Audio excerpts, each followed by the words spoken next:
de una nación, de un Estado-nación, pueden tener ritmos diferentes según las diferentes regiones y según los contextos. En el caso colombiano eso es muy evidente. Hay contextos, por ejemplo, donde el conflicto armado ha golpeado mucho a las comunidades y los procesos de democratización son distintos a lo que podrían ser los procesos de democratización en zonas de pronto más urbanas y menos golpeadas por el conflicto armado.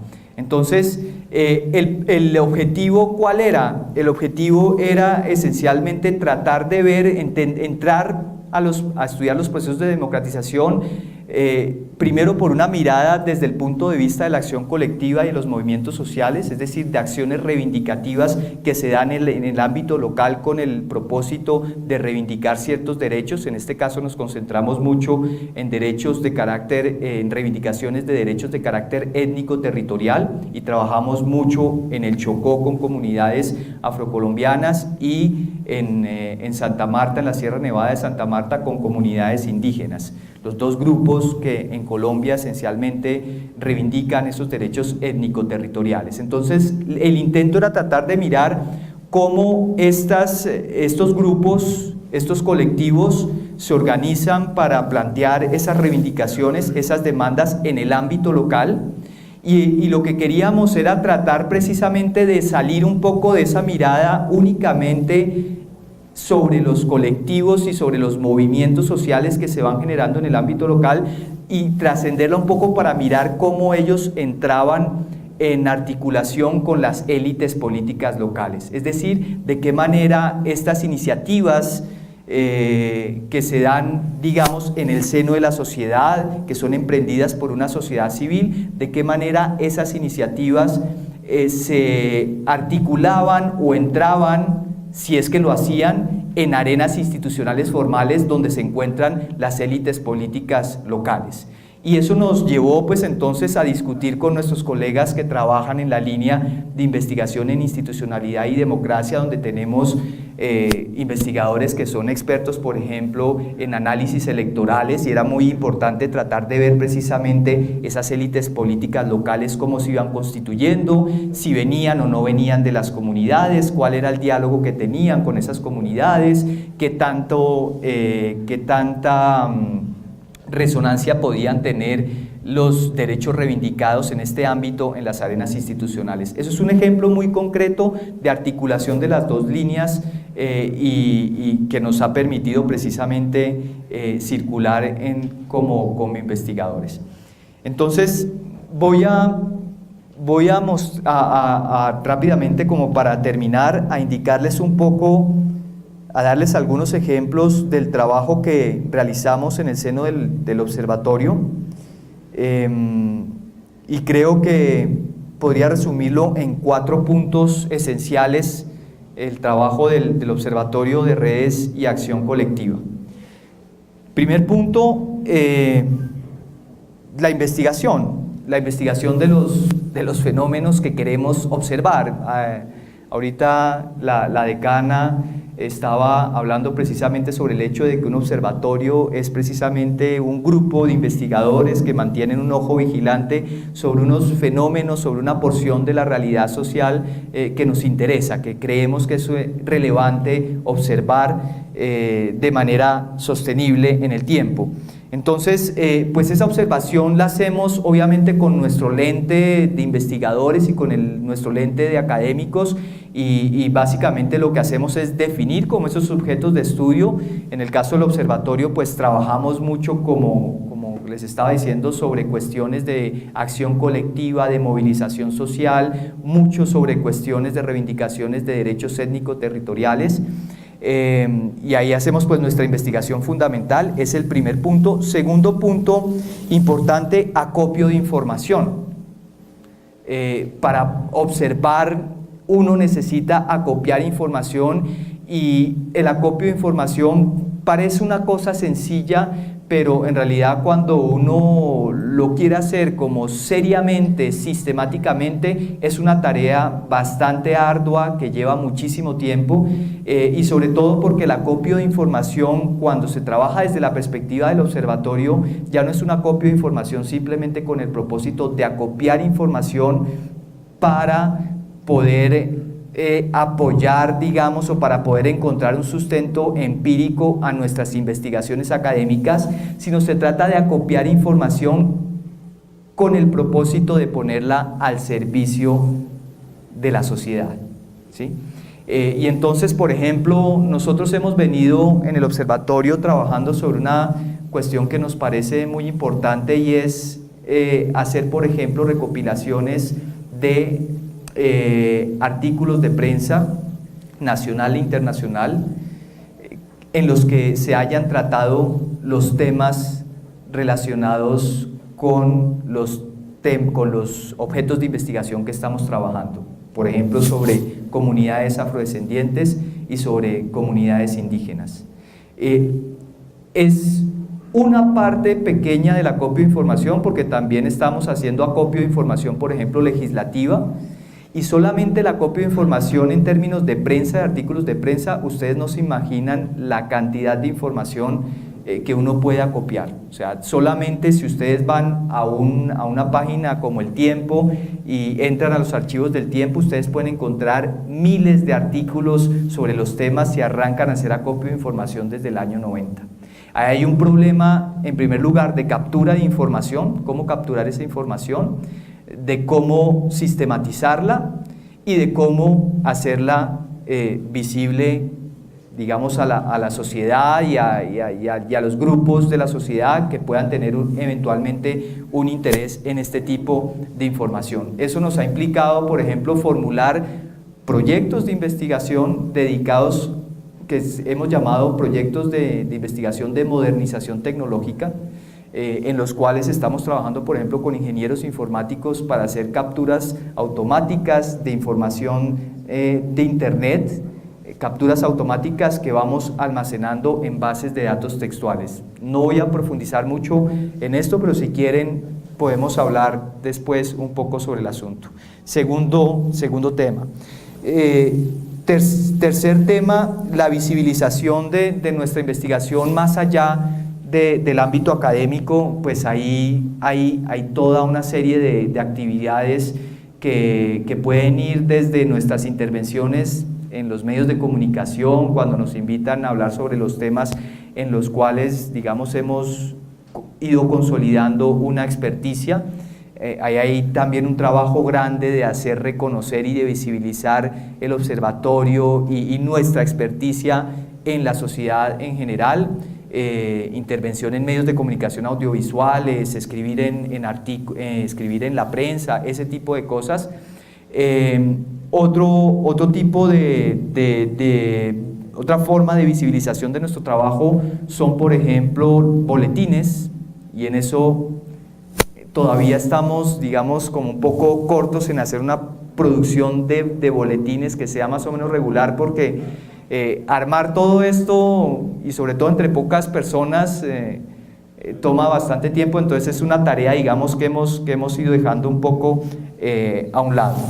Y cuarto y último punto, que es un punto, pues para nosotros, especialmente en nuestro observatorio, supremamente relevante, es digamos, el punto de llevar la universidad a la comunidad, de cómo llevamos nuestro conocimiento a la comunidad. Aquí voy a hablarles solamente de una experiencia muy rápidamente, y si quieren después hablamos con mayor profundidad para poder concluir como la charla. Es la experiencia de la Escuela de Diplomacia Indígena, que venimos realizando desde hace más o menos unos 2-3 años, que la comenzamos a realizar en primer lugar con indígenas del pueblo Arhuaco de la Sierra Nevada de Santa Marta, y que ya hemos realizado también con indígenas del Putumayo y con algunos indígenas que se encuentran en Bogotá, en Soacha, por ejemplo, con 2 comunidades indígenas que se encuentran en Soacha. La Escuela de Diplomacia Indígena es básicamente hacer una universidad, un programa universitario fuera de la universidad, y en este caso con comunidades indígenas. Nosotros tenemos una facultad de Relaciones Internacionales. En nuestra universidad hay algunos indígenas que entraron a la universidad como estudiantes becados, y ellos desde un comienzo se acercaron bastante a los profesores e intentaron proponernos la posibilidad de que lleváramos un programa de formación universitario a sus comunidades, esencialmente para los líderes políticos jóvenes y antiguos que se han ido destacando en las comunidades. Esto fue un trabajo supremamente lindo, supremamente enriquecedor y un verdadero desafío, porque se trataba de más o menos pensar los cursos que normalmente realizamos en nuestra universidad, cómo podíamos llevarlos, por ejemplo, a la Sierra Nevada de Santa Marta, a Nabucímaque, con el propósito de hacer un curso de diplomacia y de relaciones internacionales, pero no el mismo curso que hacemos en la universidad, sino un curso adaptado a las necesidades de la comunidad. Eso implicó, en primer lugar, un año entero de discusión con las autoridades del pueblo arhuaco, porque nosotros no íbamos a llevar un programa hecho. La idea era discutir el programa con ellos, o sea, decirles más o menos nosotros qué sabemos, qué creemos que podemos aportar, y ellos decirnos eso nos sirve, no nos sirve, o queremos esto. Y normalmente pues con las comunidades indígenas sobre todo ese proceso es lento, o sea, hay rituales que hay que respetar, hay una forma de acercamiento que no es el ritmo nuestro de acá de la ciudad.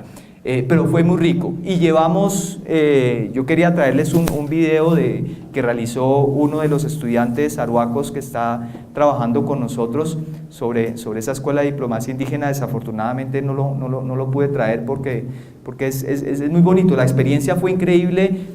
Nos desplazamos profesores de la universidad a la capital del pueblo arhuaco en la sierra, a Nabucímaque.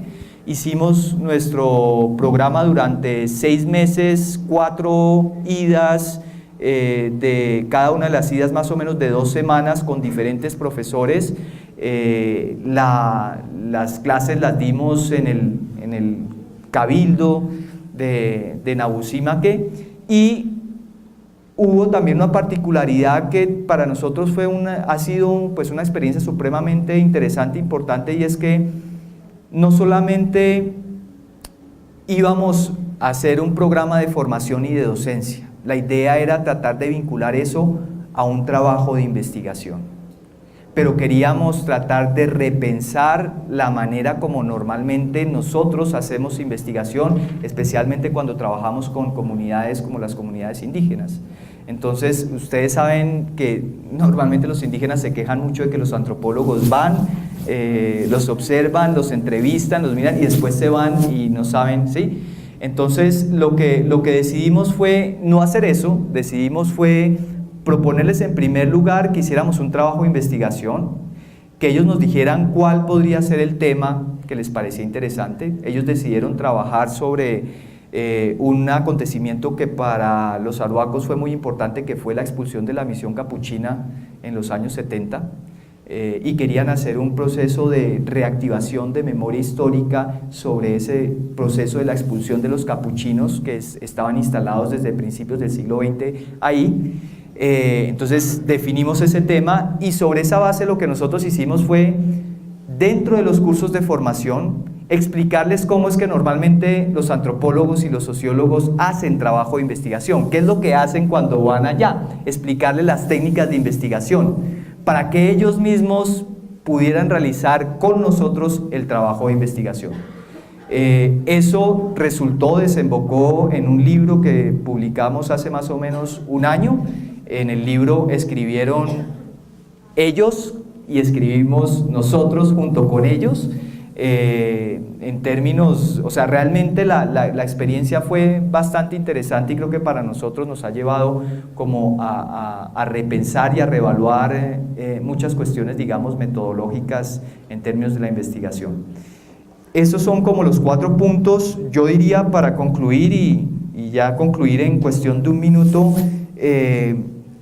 Esta arquitectura y esta forma de funcionar tiene como propósito generar una investigación que yo diría que tiene 4 características esenciales, que ya las mencioné de alguna manera, pero las resumo en 4 palabras. Investigación, 1, sostenible en el tiempo.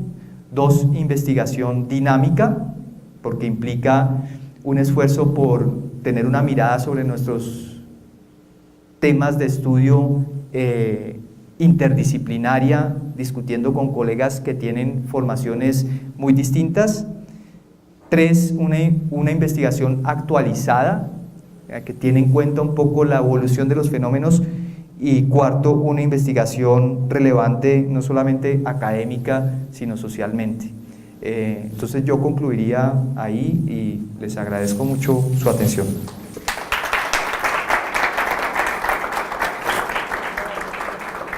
Bueno, Carlos, muchísimas gracias.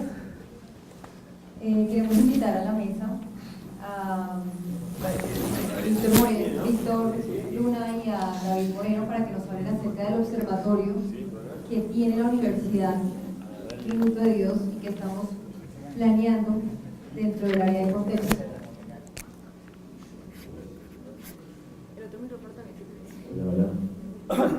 Tengan buenas noches. Creo que ya nos conocemos. El profesor Víctor Luna y yo hemos decidido hacer como una conversación. Ante todo, maestro, usted, la verdad es que es bastante osado tratar de hablar de un observatorio después de la exposición tan profunda que ha hecho el profesor, de una experiencia de más de 6 años. Nosotros, profesor, tenemos apenas 1 año tratando de inventar eso. La verdad es que esto ha sido un ejercicio en el cual estudiantes, profesores, nos embarcamos en un proyecto que decidimos lanzarlo. Voy a decir un viejo chiste, que está corriendo el riesgo de pasar del anonimato al desprestigio, pero con toda la intención de que está respaldada en un esfuerzo que Víctor y yo, digamos, ahora tenemos que presentar, y que básicamente queremos como que el profesor conozca muy rápidamente, compartirlo con ustedes, con la seguridad de que lo que nos guía es la disposición y la convicción de que como Uniminuto, como universidad muy joven comparada con la universidad de mediados del siglo XVII, como es la Universidad del Rosario, junto con la Universidad de Santo Tomás, las 2 primeras universidades del país, pues nosotros humildemente vamos a presentar nuestra experiencia, que hemos denominado con un nombre absolutamente enorme, con toda la intención, como seguramente podremos explicar. Lo hemos denominado Observatorio de Prácticas Comunicativas. Bueno, vamos a intentar rápidamente contestar esta pregunta. Sí. Bueno, la verdad que también un poco la invitación era para fijar un norte, ¿no? Para decir a dónde queremos estar en los próximos años. Y bueno, yo creo que la experiencia que ustedes tienen a nosotros nos es muy valiosa, ¿no? Y la verdad que fue muy importante escuchar tus palabras, nos orientó mucho, ¿no? Y bueno, principalmente pasando velocemente a la presentación, lo que vamos a ver es presentar nuestro observatorio, qué es lo que vamos a hacer, los proyectos y líneas de investigación de todos los docentes que están aquí, los avances del proyecto que hemos estado realizando, que tienen que ver con el acopio de información, porque necesitábamos un primer piso como para ver si lo que estábamos haciendo estaba bien o sí, y digamos como una especie de prueba piloto, la organización concreta del observatorio, las proyecciones y las estrategias comunicativas, ¿no? Que nosotros hicimos como 9 puntos, Juan Carlos refirió en 4, entonces ya tenemos ahí un... No, pero prometemos ser ágiles. Bueno, quisimos empezar con una definición y no vamos a aburrirnos, digámoslo así, en el sentido de leer las diapositivas, pero esta primera nos parecía importante porque queremos ubicarnos en el contexto donde nos movemos, que es en el campo de la comunicación y particularmente de lo que aquí denominamos comunicación para el desarrollo o comunicación para el cambio. Por eso preferimos una primera definición en este sentido, muy de ese orden, que señala que, digamos, este es un escenario académico, como bien el profesor lo ha señalado. Habría que advertir que Los observatorios, hasta donde va nuestra breve, muy inicial investigación, emergen en los años 70 por iniciativa de los estados en procesos de democratización y por grandes corporaciones, las unas con sus intereses, unas en el mercado, por supuesto en el consumo, las otras por los problemas de la gobernabilidad. De esos primeros observatorios, la sociedad misma, las academias, generan un segundo tipo de espacios, y en este caso recae sobre las universidades, donde por supuesto hay que tener claro, y el profesor lo explicaba muy bien, el tamaño de la información que tiene el Estado es inabarcable. Ahora nosotros podemos mostrarles cómo el solo intento de hacer un acopio de información sobre la localidad de Engativá nos implicó conocer más de 35 portales de las entidades de la ciudad, ¿cierto? Y aquí afortunadamente creo que está con nosotros el director del observatorio de la localidad, ¿no es cierto? Para diferenciar, es importante diferenciar eso. Los observatorios universitarios no tienen tanto la pretensión de producir información, entre otras cosas porque les es imposible, si acaso, como decía el profesor, acopiarla a partir de proyectos de investigación.